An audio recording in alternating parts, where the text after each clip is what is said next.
things first. I'm Jenna Wolf alongside Nick Wright, Brandon Marshall, a cup of coffee to you, Kevin Wildes. We are working on this Labor Day. We have wonderful NFL Wildes almost wasn't working on Labor Day, Jenna.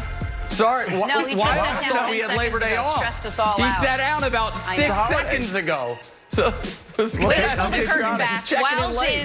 Wildes is the second person to the meeting every morning, but the last one to sit down for the actual show. He makes us nervous. So Wildes, settle in, get comfortable. Let's talk about some NBA action last night. Keep drinking that coffee, buddy. Here we go. We got a little Lakers-Rockets Game 2. Now, the Lakers said that they used the Game 1 loss to Houston to feel out the Rockets' speed. And last night, they came prepared. LeBron came out hard, 28 points, 11 boards, 9 assists. Anthony Davis with 34 and 10, and the Lakers held off a late surge by Houston to tie up this series at a game apiece. Now, Nick, you've been high on this Rockets team. You said they'd give the Lakers a tough run. I got to ask, who do you now have more confidence in after 2 games, the Rockets or the Lakers? Well, Jen, I have more confidence overall in the Lakers, but this is why I said going into the playoffs, the winner of this series was going to win the title. This is why I said going into this series that this was going to be the toughest matchup the entire postseason for the Lakers. And what Houston is the only team in the league, not Milwaukee when they're at full strength or the Clippers or Boston, the only team in the league that if the Lakers play their A game can still beat them is the Houston Rockets. And I think last night could have been a good example of that, if not for the fact that Russell Westbrook was, a spy in disguise for the Lakers and really hurt the Rockets' chances. The Rockets present a lot of really tough matchups. P.J. Tucker guards Anthony Davis exceptionally well. This game flipped early when Tucker got in that foul trouble.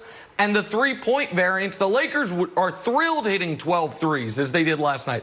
The Rockets hit 22 of them. They were plus 30 points from 3. The Lakers only won because, well, they have LeBron, and he was exceptional at the end of the game, the beginning of the fourth and the end of the fourth. They had an out-of-body experience from Markieff Morris with those 4 straight threes. And Brandon Russ had a really rough night.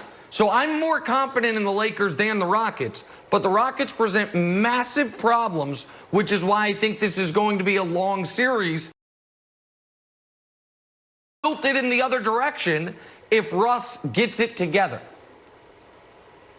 Yeah, I'm more confident in the Lakers right now. Last week I talked about how James Harden is going to determine the outcome of this series, and I was wrong. It really is Russell Westbrook. If Russ was Russ, this series wouldn't even be close. Think about that.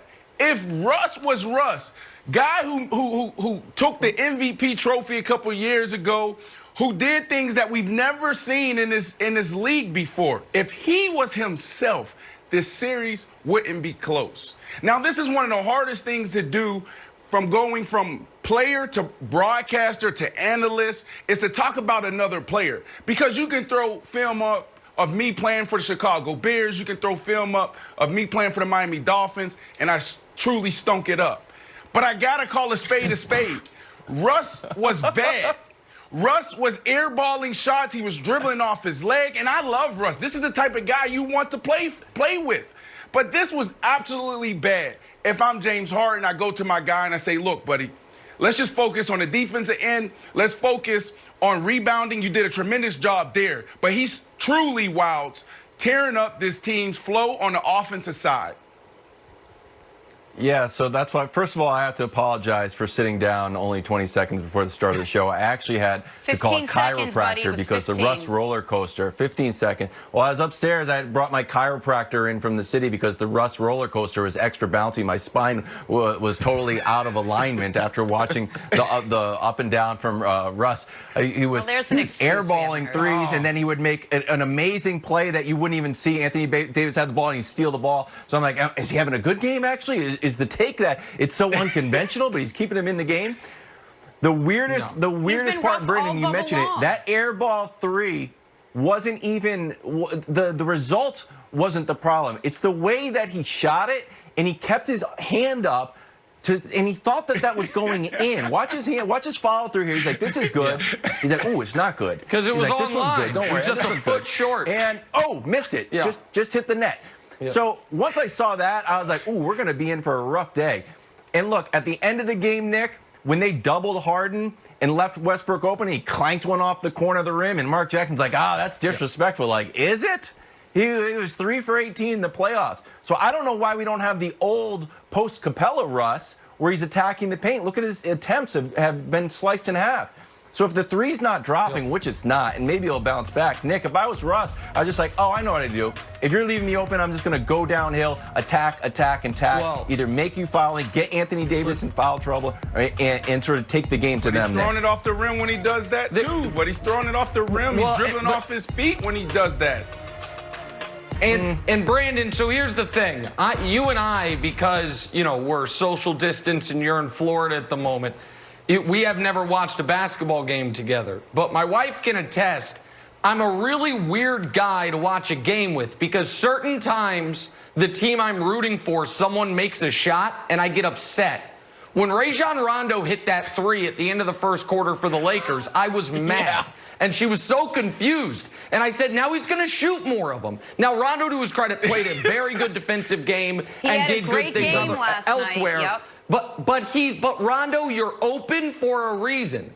Hey, Russ, same with you, bro. When Russ hit that 3 at the end of the third quarter, that was the worst thing that could happen to the Rockets. Because then he took 3 more in the fourth quarter. And so, right now, Russ had done a great job, especially once they traded Capella, of understanding they're not going to guard me at the three-point line, so I have to, if I get it at three-point line, attack.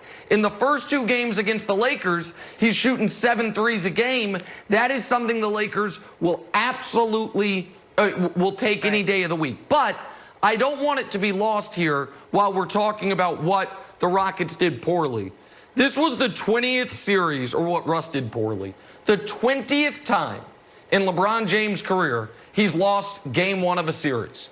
He is going to be 12-8 in those scenarios if they win this one. And what LeBron has done on both ends of the court thus far in this series, he wasn't good in the fourth quarter of game 1, so he made up for it by dominating the fourth quarter of this game.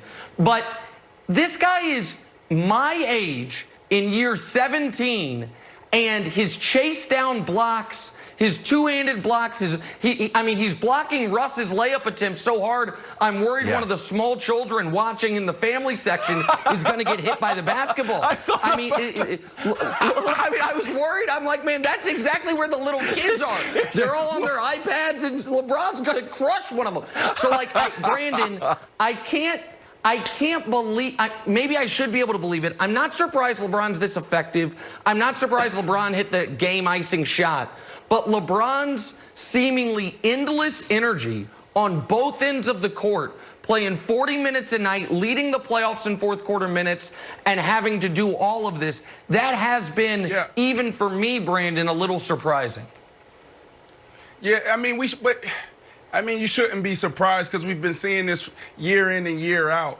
I thought the first game, LeBron, he didn't show up. I thought AD had terrible body language that first game. I actually chose the Rockets to win the first game for that reason. I just thought that, they probably would overlook the Rockets. AD came to play. LeBron was LeBron in game 2, and that's why they totally dominated this game. Now, here's another thing we need to think about. Eric Gordon played lights out. PJ Tucker played lights out. On both ends of the court. And I love listening to the broadcast and listening to him mic'd up. But this guy does, like I said, Wilds, this game and this series can really go the distance if Russ actually be Russ. And here's the one other thing that I do think the Rockets have going for them. They know exactly what their rotation is. They're playing 9 guys. Austin Rivers is about to make it, so they're playing 8 guys. Austin Rivers has just been awful in his limited opportunities last night in Game 1. So Austin Rivers is going to be taken out of the rotation. They're going to play 8 guys. The Rockets are going to hope Scott Foster doesn't officiate another game in this series, and they're going to hope P.J. Tucker can stay out of foul trouble. Where the Lakers, and we are in the middle of round 2 of the playoffs. Vogel still doesn't have the rotation figured out. Now, some of that's Rondo was out. Now he's back. You had some injuries, like Dion got dinged, JaVale got dinged. But they still don't know on any given night. Is Dwight playing? Is he not playing? Is Dion going to be the first guy off the bench or a DNP coach's decision? And Rondo is, to me, such a massive X factor because when he is out there, the Lakers' offense typically is going to grind to a halt. So you have to find really creative ways to use him. Last night, there was a moment where the Rockets just stopped guarding Rondo. So the only thing you can do there is have him come screen for the ball because no one's coming with him. Then you can't switch the screen. If Rondo's going to play 30 minutes as he did last night, he's going to have to keep up the extraordinary defensive side of the ball. What, Brandon? What? Nick, that is so disrespectful. They just totally didn't guard Rondo. That's they did.